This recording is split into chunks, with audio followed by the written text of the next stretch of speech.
We have the Backstage AEW reaction to the recent MJF Britt Baker drama. Plus, Tony Khan comments further on his meeting with Shane McMahon and a Raw and SmackDown commentary team update for you as well. It's all in the Cultaholic wrestling news right now.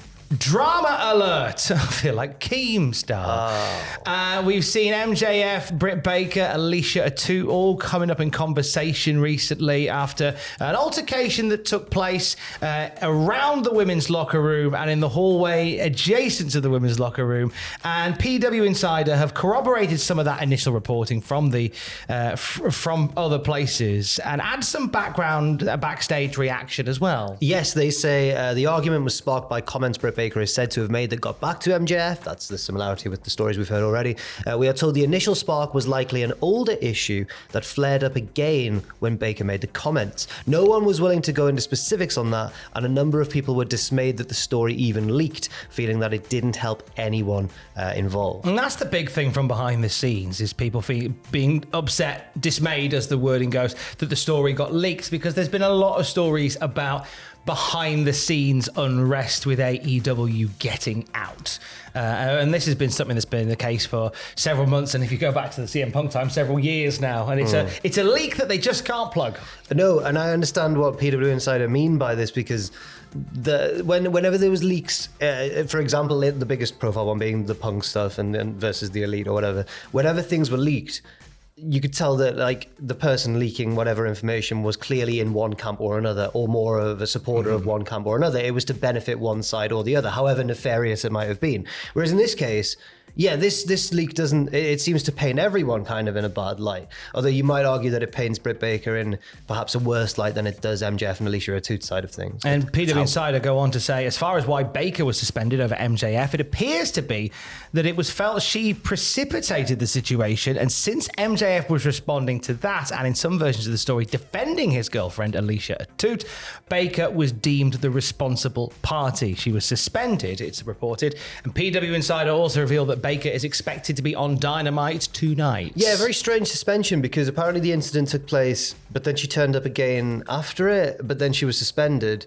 It was mentioned last week by Mercedes Moné on screen that she was suspended, which people just took to be like heelish, you know, she was suspended for attacking me and blah, blah, blah. But then it turns out, no, that was a real reference. She actually was suspended, and now she's back. So it clearly wasn't too long a suspension, and it's crucial, I think, that this doesn't hinder the build to Britt versus Mercedes at Wembley. So that should be a big prestigious match. It should be a big prestigious match. In terms of behind the scenes stuff, that is very much the talking point within AEW. Last week it was Tony Khan and that clandestine meeting with Shane McMahon.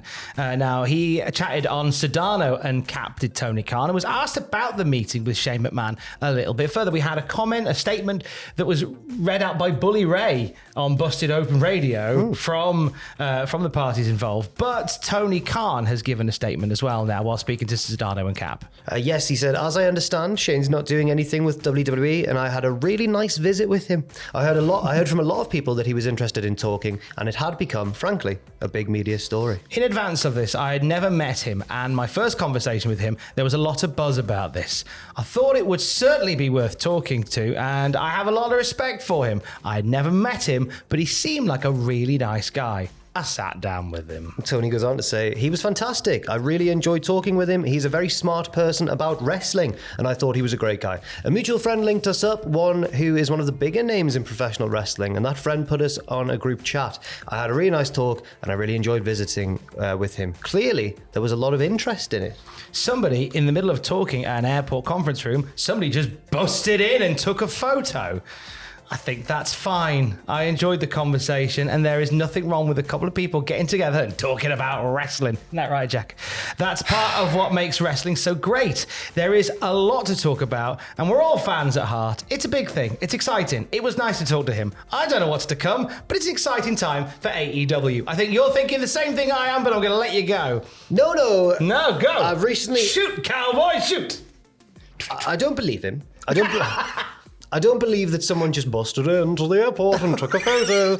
But as I was sat there stewing for a second while you finished the paragraph, I did realise, why am I so annoyed by this?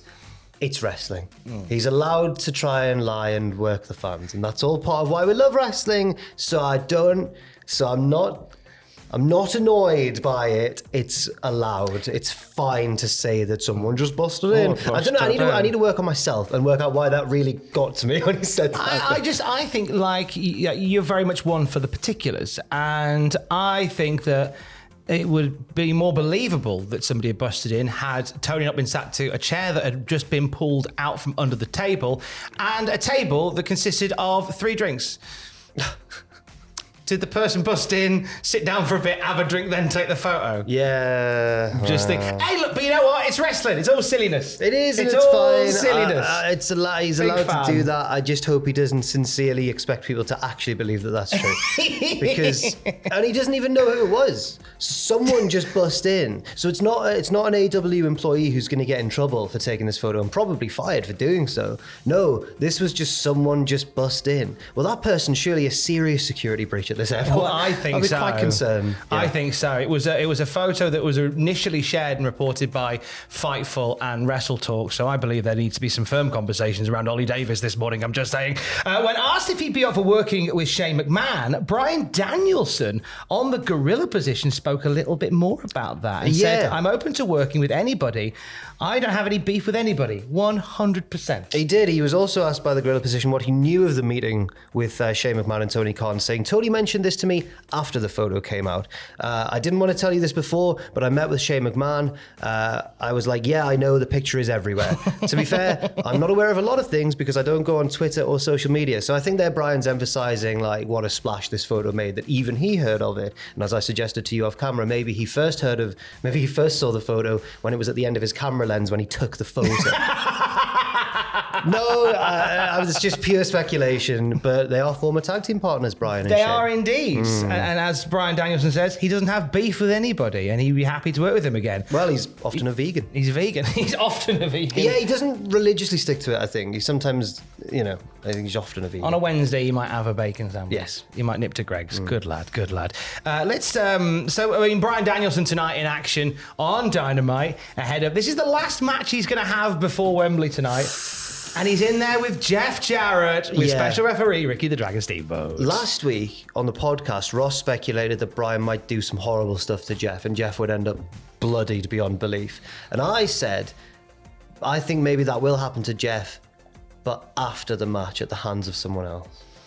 Who would that other someone be, Jack? I think you know who I'm alluding to, Tom. Hey, Tony Khan, you coward. Book Jarrett versus Hangman Page. What the hell's going on? Oh, right. It's my song, isn't it? Sorry. Leave the all-in crowd all breathless with a great British guitar necklace. Do it, you coward! Let's go! The journey starts tonight. Have Hangman batter Jarrett at the end. Sorry, best friend. And off we go to Wembley. I think it makes sense, Tom. Yeah! I think it makes sense. And I think that at Wembley they would have, AEW often gets, I think, unfairly a lot of the time criticised for just having matches with just moves and no story.